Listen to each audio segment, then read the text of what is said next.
বউ সেজে বসে আছি সেই সন্ধ্যা থেকে। এখন রাত প্রায় 2টা, কিন্তু যার জন্য এত আয়োজন তারই আসার নাম নেই। বাসরাতে সব মেয়েই হাজারো স্বপ্ন নিয়ে ঢুকে, কিন্তু আমার ব্যাপারটি ভিন্ন। আমি স্বপ্ন নয়, একরাশ ভয় নিয়ে বসে আছি। মনে একটাই প্রশ্ন ঘুরে বেড়াচ্ছে, শুভ্র ভাইয়া আমায় মেনে নিবে তো, নাকি সারা জীবন মরে মরে বাঁচতে হবে আমাকে। আমি রোদেলা, সবাই আদর করে রোদ বলে ডাকে। আবরার আহমেদ শুভ আমার স্বামী।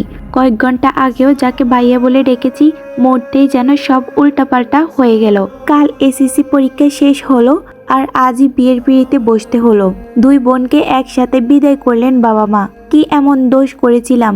পরিবারের ছোট মেয়ে আমি, তাই আমার ভাগ্যে আদরটাও একটু বেশি। সাথে ছিল সীমাহীন স্বপ্ন। দরজা লাগানোর শব্দ পেলাম, হয়তো উনি এসেছেন। আমি নিজেকে মানসিকভাবে প্রস্তুত করার চেষ্টা করছি, কারণ আমি জানি এখন যা হবে তা হয়তো কোনো মেয়ের জন্যই প্রত্যাশিত নয়। আমি চুপচাপ বসে আছি, হৃৎপিণ্ড বেরিয়ে আসার উপক্রম। রুমেই ভয়াবহ নিস্তব্ধতা। এই নিস্তব্ধতা ভেঙে শুভ বলে উঠল, রোদেলা, কেন করলে আমার সাথে এমন? আমার বাবার টাকার জন্য? তাছাড়া আর কি বা হতে পারে? তোমাদের মতো মেয়েদের কাজই হলো টাকার জন্য অন্যের জীবন নষ্ট করে দেওয়া। আমি কি বলবো ভেবে পাচ্ছি না। উনি সব দোষ কত সহজে আমার গায়ে দিয়ে দিলেন, সাথে খারাপ মেয়ের পদবি। আমি মিডল ক্লাস ফ্যামিলির মেয়ে, তাই বলে লোভী নই, কিন্তু আজ সেই পদবিটাও পেয়ে গেলাম। হঠাৎ গায়ে কিছু পড়ার ঘোর কাটলো। প্রথমে বুঝতে না পারলেও কয়েক সেকেন্ড পরে বুঝতে পারলাম, শুভ্র আমার শরীরে টাকা চুরে ফেলছে আর বলছে, আরো টাকা চাও? বলো, আরো চাও? কত টাকা দিলে মুক্তি দিবে আমাকে বলো? আমার চোখের পানি আর বাদ মানছে না। এই 17 বছর জীবনে কখনো নিজেকে এতটা ছোট আর অসহায় মনে হয়নি। ইচ্ছে করছে চিৎকার করে কান্না করি। শুভ্র বলল, এইসব নাটক বন্ধ করো। এইসব করে আমাকে হাত করতে পারবে না, কখনো না। আর হ্যাঁ, আমার আশেপাশে আসার চেষ্টাও করবে না, তা না হলে আমার খারাপ রূপটাও দেখাতে বাধ্য হব। আমি বললাম, দেখুন আপনি ভুল। শুভ্র বলল, চুপ, একদম চুপ, আর একটা কথাও না। জানো, আমার তোমার প্রতি তাকিয়ে ঘৃণা হয়। তুমি জানার পরেও কিভাবে এমনটা করতে পারলে? ছি। বলেই শুভ্র বেলকনিতে চলে যায়। আমাকে কিছু বলার সুযোগই দিল না। খুব ক্লান্ত লাগছে আজ, শরীর নয় মনটাও বড় ক্লান্ত আজ। বিছানার একপাশে গুটিসুটি হয়ে শুয়ে পড়লাম। বাবা মার কথা বড্ড মনে পড়ছে। কেন করলেন আমার সাথে এমন? কেন? লাইফটাকে যদি এডিট করা যেত তাহলে 25 সেপ্টেম্বর তারিখটাকে মুছে ফেলতাম আমার জীবন থেকে, সাথে শুভ্র নামের মানুষটাকেও। ফ্ল্যাশব্যাক। কলেজ শেষে বাসায় গিয়ে দেখি চারদিকে হইচই, বাড়ি ভরা মানুষ। কিছুই বুঝে উঠতে পারছিলাম না। আম্মুকে জিজ্ঞেস করায় বলল, রুমু আপুকে নাকি দেখতে আসছে, তার জন্যই এত আয়োজন। আশ্চর্য, রুমু আপুকে দেখতে আসবে ভালো কথা, কিন্তু আমাদের বাসায় কেন? সামনেই টেস্ট এক্সাম, কিছুই পড়ি নাই, তার মধ্যে এত ঝামেলা, অসহ্যকর। বিকালে ছেলেপক্ষ এলো।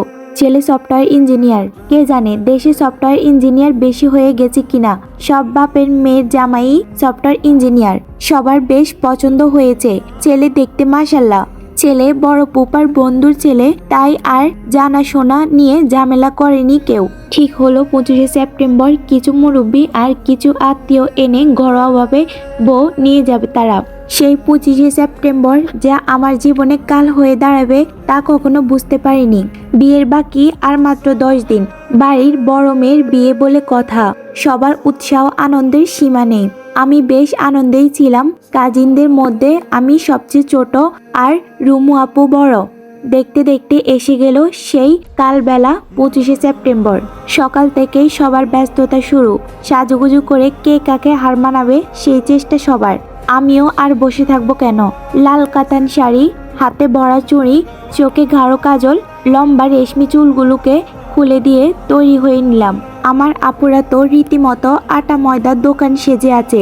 তাদের এক একজনকে চিনতে আমার ব্যাপক কষ্ট হচ্ছে। যাই হোক, বর এলো, সাথে প্রায় 30 জন। এই 30 জনের মধ্যে একটা মুখ দেখে আমার সব আপুরা রীতিমতো ক্রাশ। আর সেই একজনই ছিল শুভ্র ভাইয়া। আমিও যে আর চোখে তাকাইনি তা নয়, সেই লেভেলের ক্রাশ খেয়েছিলাম, কিন্তু বড় আপুদের জিনিসে চোখ দেওয়ার সাহস হয়নি, তাই আগে থেকে বাইয়ে বলেছিলাম। মজার বিষয় হলো, আজ আমি তারই বউ। বরপক্ষের খাওয়া শেষ হলে মার সাথে দাঁড়িয়ে কথা বলছিলাম। হঠাৎ কেউ একজন বলে উঠল, ওরি।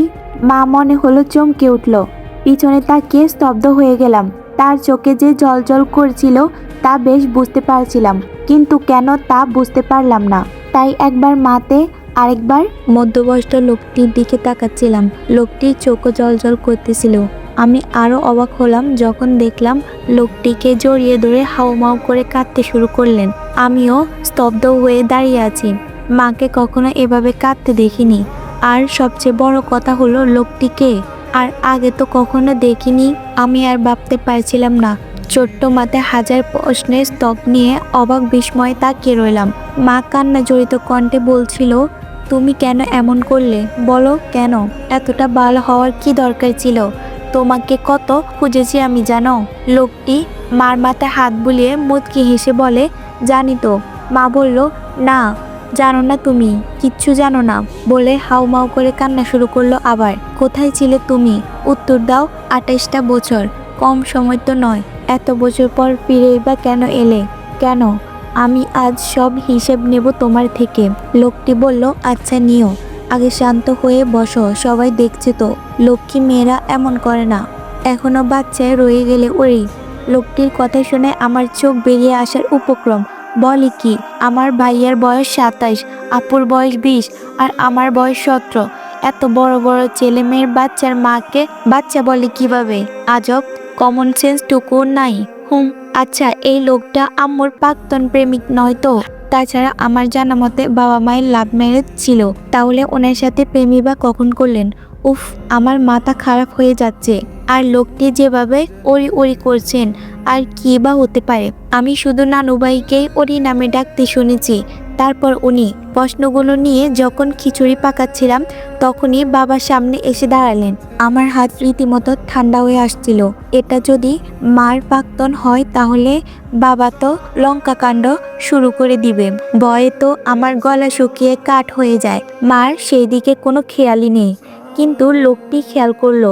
মাকে টেনে নিজের থেকে ছাড়িয়ে শান্ত দৃষ্টিতে তাকালেন। আমি চোখ খিচ বন্ধ করে রেখেছি। এখনই নিশ্চয়ই বাংলা ছবির মতো ফাইটিং শুরু করবে। কিন্তু একই কোনো শব্দই তো শোনা যাচ্ছে না। চোখ পিট করে খুলে যা দেখলাম তার জন্য মোটেও প্রস্তুত ছিলাম না। বাবা লোকটিকে জড়িয়ে ধরে আছে। আমি অবাকের সপ্তম আকাশ পাড়ি দিয়ে শান্ত হয়ে দাঁড়ালাম। সব আমার মাথার উপর দিয়ে যাচ্ছিল। নিজের বইয়ের প্রাক্তনকে বুকে জড়িয়ে নিবে এমন পুরুষ দুনিয়াতেও আছে, জানতাম না। আমার বাবার নাম অবশ্যই ইতিহাসের পাতায় চাপা উচিত। হঠাৎ বাবার কথা ভাবনায় ছেদ ঘটল। বাবা বলল, রোদমা, এটা তোমার ইকবাল মামু। আমি চিনতে পারলাম না। কখনো শুনেছি বলেও মনে হয় না। বড্ডতার খাতিরে বললাম, আসসালামু আলাইকুম মামু, কেমন আছেন? ইকবাল মামু বলল, ওয়ালাইকুম আসসালাম, ভালো আছি মা, তুমি কেমন আছো? আমি বললাম, জি আলহামদুলিল্লাহ। মা বলল, তুমি বিয়ে করনি? মানে পরিবার? ইকবাল বলল, আরে তোমার ভাবিও এসেছে, সাথে 2 ছেলে। দাঁড়াও পরিচয় করিয়ে দিই। কিছুক্ষণ পরে একজন মধ্যবয়স্ক মহিলা আর 2 জন ছেলে আমাদের দিকে এগিয়ে এলেন। তার মধ্যে একজন ছিল শুভ্র ভাইয়া। আমার বুঝতে বাকি রইল না উনি মামুর ছেলে। মামু পরিচয় করিয়ে দিলেন। অব্র ও শুভ্র তার 2 ছেলে। অব্র ভাইয়া ব্যবসায় হাত দিয়েছে আর শুভ্র ভাইয়া অনার্স কমপ্লিট করেছে, এইবার ফাইনাল ইয়ারে।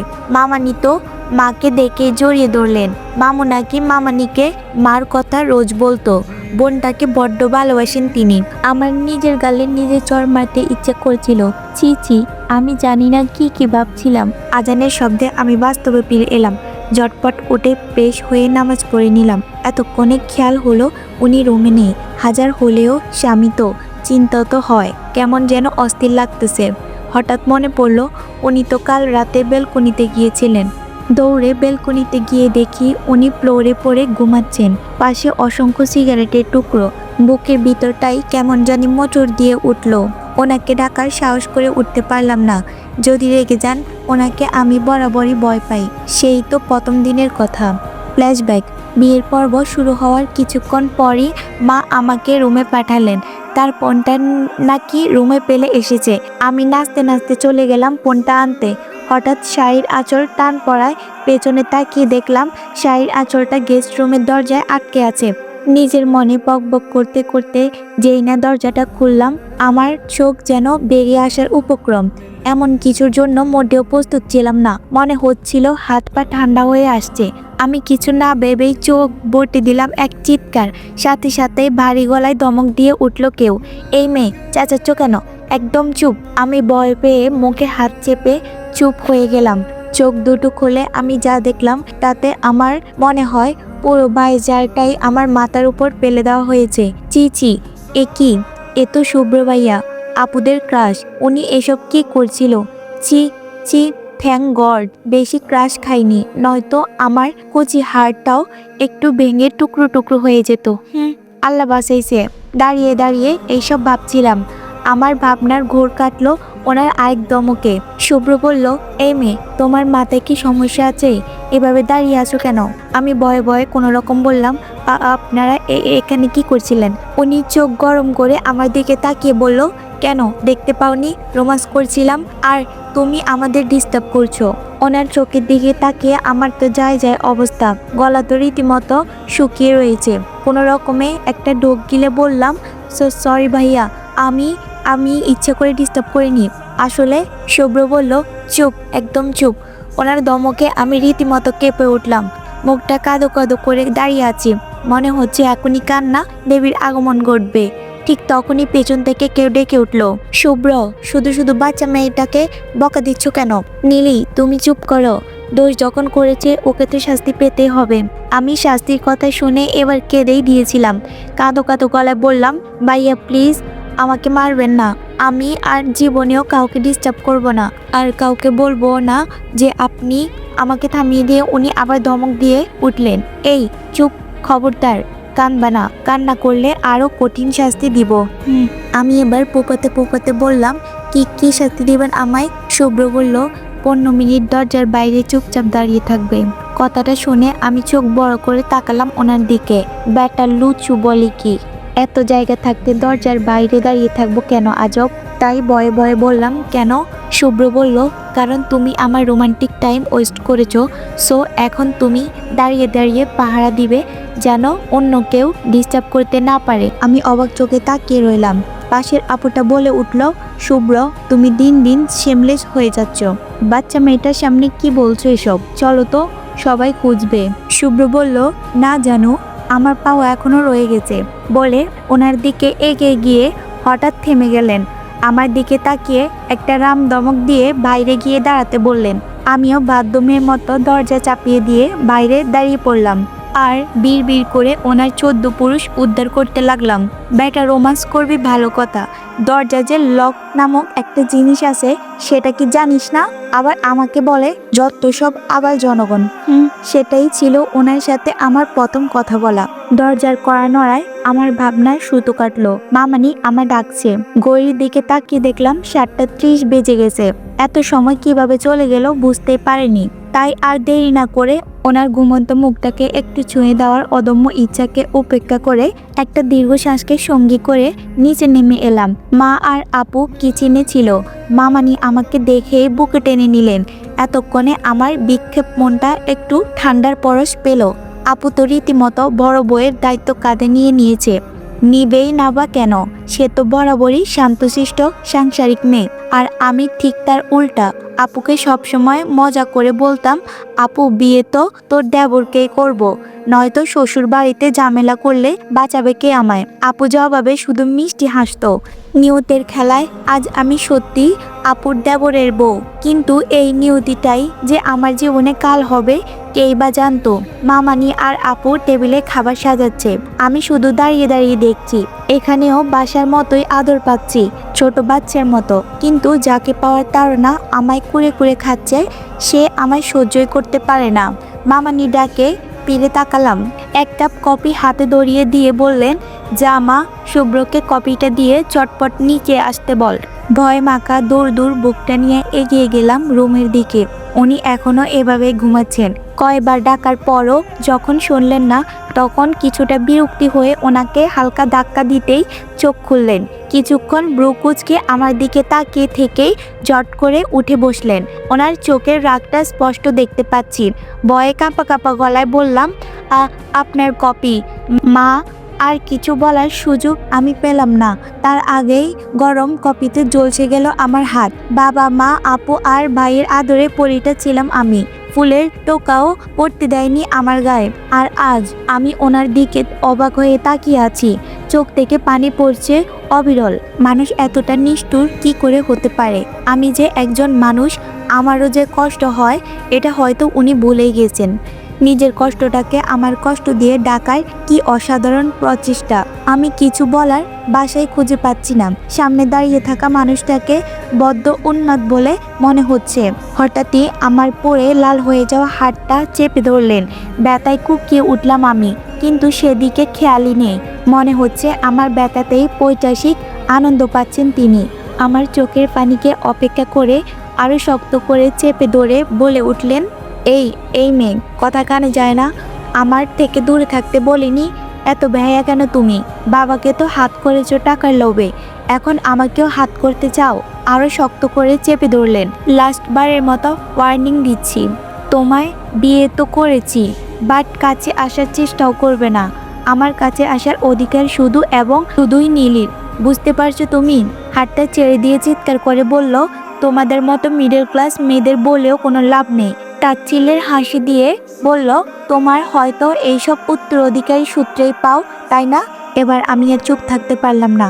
নিজের পরিবারকে কেউ আমার সামনে নিঃসংকোচ অপমান করবে, আমি দাঁড়িয়ে দাঁড়িয়ে দেখছি, সেটা কিছুতেই মেনে নেওয়া যায় না। অনেক হয়েছে, আর নয়। নিজের রাগ, ক্ষোভ, অভিমান সবকিছু ভিত্তি করে অসীম সাহস নিয়ে ওনার কলার চেপে ধরলাম। ওনার রক্তচক্ষু চাহনি আমার নজর এড়ায়নি। কিন্তু না, আজ আমার ভয় নয়। এ আধুনিক যুগে এসেও মধ্যযুগের মহিলাদের মতো স্বামীর অত্যাচার মুখ বুজে সহ্য করব, এমন শিক্ষা বাবা মা আমাকে দেয়নি। আপনার সাহস কি করে হয় আমার ফ্যামিলি নিয়ে কথা বলার? আমি চুপ করে আছি তার মানে এই নয় আপনি যা খুশি বলবেন। লিসেন মিস্টার শুভ, এত ন্যাকা সাজার চেষ্টা করবেন না। কি যেন বলেছিলেন? আমি আপনাকে লোভে পড়ে বিয়ে করছি? ইচ্ছে করলে আটকাতে পারতাম। আপনার জীবন নষ্ট করছি, ব্লা ব্লা। তাহলে এই একই প্রশ্ন আমি যদি আপনাকে করি, তাহলে কেন নষ্ট করলেন আমার জীবন? কেন? যদি নীলিমাকেই এতটাই ভালোবাসতেন, সেটা বিয়ে করার সময় মনে ছিল না? ইচ্ছে করলেও তো আপনি আটকাতে পারতেন বিয়েটা, কেন আটকাননি? কিসের লোভে? শরীরের? শুভ্র জোর করে চেঁচিয়ে বলে উঠল, রোদ। আমি বললাম, চেঁচাবেন না। আপনার চেঁচানোয় আমার কথা থামবে না। অনেক বলেছেন, এবার আমার পালা।